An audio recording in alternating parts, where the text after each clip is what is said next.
శ్రీమాత్రే నమః. శ్రీ లలితా పరమేశ్వరి తల్లి పాద పద్మాలకు నమస్కార సాష్టాంగ ప్రణామాలు. శ్రీ సచ్చిదానంద సమర్థ సద్గురు సాయినాథ్ మహారాజుకి నమస్కార సాష్టాంగ ప్రణామాలు. శ్రీ లలితా సహస్రనామ రహస్య అద్వైతామృతాన్ని అందించిన పద్మాజక్క అమ్మకు నమస్కార సాష్టాంగ ప్రణామాలు. శ్లోకం 150. మార్తాండ భైరవారాజ్య మంత్రి నీన్యశ్చ రాజ్యధూః త్రిపురేషి జయత్సేనా నిస్త్రైగుణ్యా పరాపరా. నామార్థం: మార్తాండ భైరవారాధ్య, మార్తాండ భైరవునిచే ఆరాధించేది. మంత్రిని న్యస్త రాజ్యధూః, మంత్రిని ద్వారా రాజ్యపాలన చేసేది. త్రిపురేసి, 3 పురములకు అధినాయకురాలు. జయత్సేన, జయము కలిగించే సేన కలది. నిస్త్రైగుణ్య, 3 గుణములు లేనటువంటిది. పరాపరా, పరము అపరమైనది. శ్లోకార్థము: అమ్మా, మార్తాండ భైరవునిచే ఆరాధించబడు తల్లివి. మంత్రినివై శ్యామలకు రాజ్యభారాన్ని అప్పగించావు. త్రిపురములకు ఈశ్వరివి.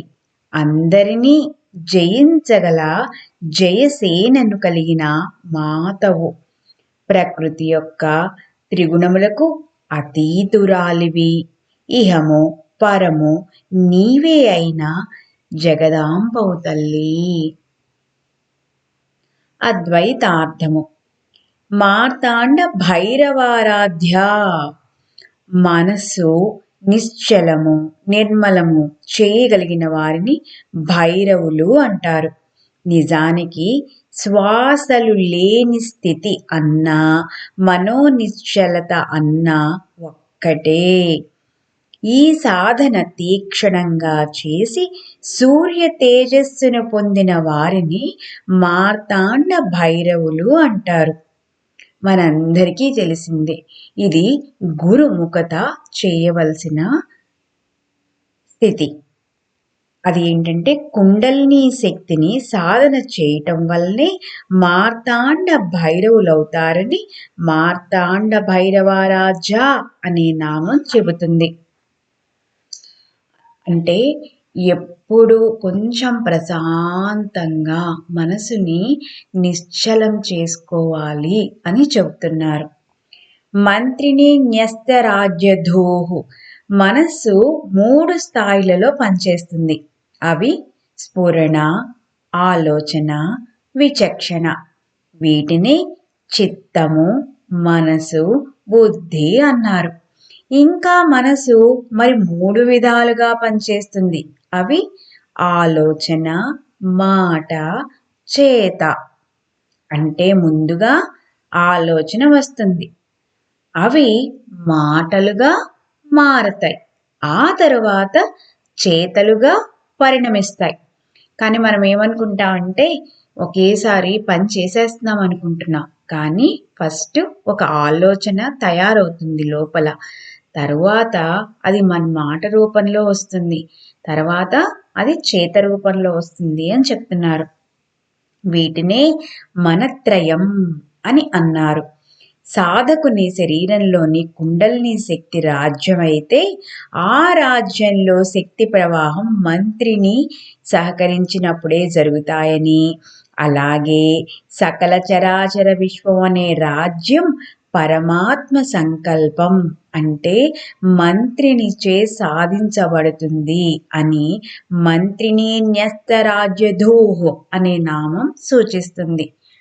అందుకే మనకి ఇది వరక ఎలా అంటే కంగారుగా పనులు చేయొద్దు, కంగారుగా ఏది నిర్ణయాలు తీసుకోవద్దు అని చెప్తారు. ఎందుకంటే మనసు ప్రశాంతంగా ఉన్నప్పుడు మనకి ఏ పని చేయాలి, ఏ పని చేయకూడదు అనే విచక్షణ జ్ఞానం మనలో కలుగుతుంది అని మన పెద్దలు చెప్పేవారు.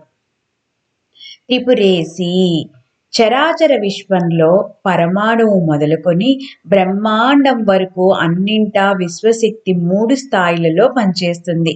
అవి భౌతిక పదార్థము, ధాతు నిర్మాణము, తత్వము. వీటినే త్రిపురములు అన్నారు. ఈ మూడింటిలో ఉన్న ఈశ్వర శక్తిని త్రిపురేషి అంటారు. జయసేన ఉత్సాహం, సాహసం, ధైర్యం, బుద్ధి, పరాక్రమం, శక్తి ఈ ఆరింటిని జయించగలిగే సేన జయసేన అని అంటారు. యోగ సాధకులు ఈ 6 గుణాలు కలిగి విజయం సాధిస్తారని జయసేన అనే నామానికి నామార్థము. ఎందుకంటే నేను చాలా మందిని చూశాను. అంటే గురువు ముఖత వారు ధ్యానం చేసుకున్నప్పుడు వారు ఎప్పుడు ఉత్సాహంతో, సాహసంగా, ధైర్యంగా, బుద్ధి అంటే ఆలోచనలతో పోకుండా సక్రమైన మార్గంలో చక్కగా ఎప్పుడూ శక్తివంతులుగా ఉంటారు. నిస్త్రైగుణ్య ప్రపంచంలో జీవులన్నీ సత్వ, రజో, తమో గుణాలకు లోబడే ఉంటారు. తమో గుణం అంటే బద్ధకంగా పని చేయకుండా ఉండటాన్ని తమో గుణం అంటారు. రజో గుణం అంటే నేనిది, నేనది అంటే ఎట్లా, నేనొక డాక్టరు, నేనొక ఎమ్మెల్యే, నేనొక హీరో అంటే నా పేరుకు పక్కన ఏదో ఒక ట్యాగ్ లైన్, ఏదో ఒక అహంకారం అన్నమాట. అది దాన్ని రజోగుణం అంటారు. సత్వగుణం అంటే చక్కగా ప్రశాంతమైన మనసుతో ఉండేవాళ్ళని సత్వగుణము అంటారు. సాధకులు ఈ 3 గుణాలను వదిలి నిర్గుణులుగా మారాలి. అప్పుడే శక్తి పరిపూర్ణానుగ్రహం లభిస్తుంది. ఎప్పుడైతే ఈ 3 గుణాలు దాటి మనకి సాయినాథులు, లలితమ్మ, శివయ్య, విష్ణు అందరూ ఆ 3 స్థితులను దాటి వారికి నామం లేదు, రూపం లేదు, ఒక ఆకారం లేకుండా నిర్గుణంగా వారు ఎప్పుడూ అలా ఉండేవారు అని మనకి చెప్తున్నారు. దానికి నిస్త్రైగుణ్య అనే నామానికి నామార్థము. వాళ్ళు అలా ఉన్నారంటే మనల్ని కూడా ఆ అడుగుజాడలలోనే ప్రయాణం చెయ్యమని మనకి ఆ లలితా పరమేశ్వరి తల్లి మనకు అందిస్తున్నారు. పరాపరా చలన శక్తియే విశ్వశక్తి, నిశ్చల విశ్వశక్తియే శివం. శక్తి శివములను పరా అని, శివశక్తుల పరిణామమైన బ్రహ్మాండమును అపర అని అన్నారు. పరములో అపరములో అంతటా ఉన్నది ఆ శక్తియే. కనుక ఆ శక్తిని పరాపరా అని కీర్తించారు. చలన శక్తి, నిశ్చల శక్తి రెండూ కూడా శక్తియే. అంటే మనం కదలిక లేకపోయినా ఏదైనా సరే అక్కడ ఉన్నది శక్తియే అని మనకి ఈ బ్రహ్మాండమంతా ఉన్నది ఆ తల్లియే అని మనకి అందిస్తున్నారు పద్మాచక్క అమ్మ. పద్మాచక్క అమ్మకు నమస్కార సాష్టాంగ ప్రణామాలు. శ్రీ సచ్చిదానంద సమర్థ సద్గురు సాయినాథ్ మహారాజ్ కి నమస్కార సాష్టాంగ ప్రణామాలు. శ్రీ లలితా పరమేశ్వరి తల్లి పాద పద్మాలకు నమస్కార సాష్టాంగ ప్రణామాలు. శ్రీమాత్రే నమః. లోకా సమస్తా సుఖినో భవంతు. సర్వే జనా సుఖినో భవంతు. శ్రీలలితా పరమేశ్వరార్పణమస్తు. శుభం భవతు. శాంతి శాంతి శాంతి.